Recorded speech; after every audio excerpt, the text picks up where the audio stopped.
One of the chapters that I'm especially proud of in my book, Empty Womb, My 14-Year Journey from Childless to Children, is the chapter entitled Very Invasive Infertility Testing.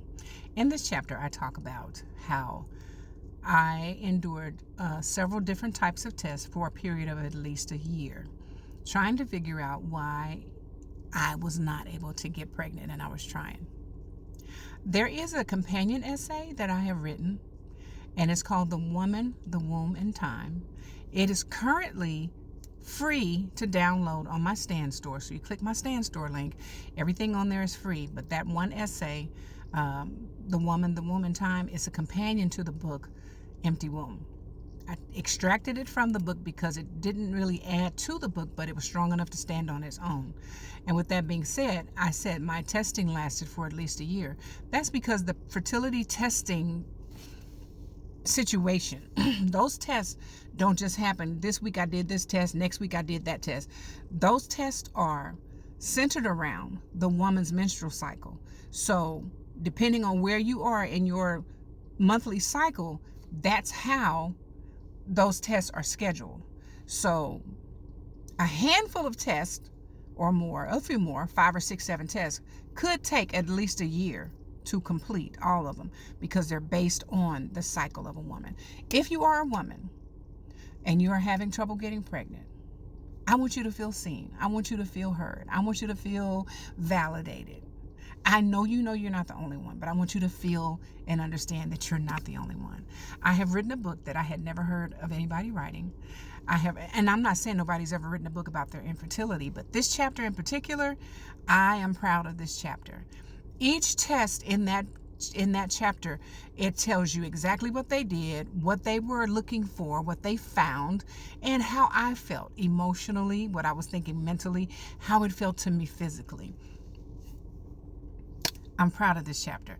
I'll just share one test with you. It's called the postcoital exam, postcoital, after sex, which meant we had sex and then got up, did not bathe, did not wash, did not rinse it round, did not rinse it off. We got up from having sex and went straight to the doctor. I got up on the table, spread eagle. They looked up in there. They pulled out some of our juices that we had just made together, and they put it under a microscope, because what they wanted to make sure was that my mucus was not killing my husband's sperm.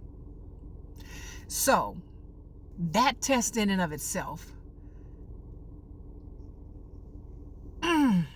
I didn't realize at the time it was the beginning of the chipping away of what I felt was my modesty. Because how you going to be modest with your coochie in somebody's face and your husband's juice and your juice down there that y'all just made? Now you got to show it to a doctor, let them go in and scoop some out, put it under the microscope, and then everybody standing there looking at it. Oh my God, I'm proud of this book. So if you have not started following me yet, do that right now, so that when the ebook is relaunched, you can get your purchase, you can get your download. But for right now, get to the Stand Store and download everything on there. There's going to always be some free downloads. And so I'm just excited, and I wanted to give you guys a little buzz right quick to let you know it's coming, it's coming, it's coming. There's a lot in this book. I wrote a book that I needed to read. I wrote a book that I hope others read. If you're in the life of a woman who can't get pregnant, you need this book. If you're a man who loves that part, if that's your playground, and you don't even know what's going on down there except for when you up in there, you, sir, need to get this book just so you can get some insight. Because if you love a woman who can't get pregnant, you need to read this book even if she doesn't, because she knows what she's going through. You need to understand it, and if you're her friend, if you're in her life in any type of way, her family member, there's a compassion you need to have. There's some wisdom you need to have that this book will give you to keep you from being inappropriate, even when you don't mean to be. I will see y'all in my next video. In the meantime, go download my free downloads on my Stand Store, and I'll see y'all soon.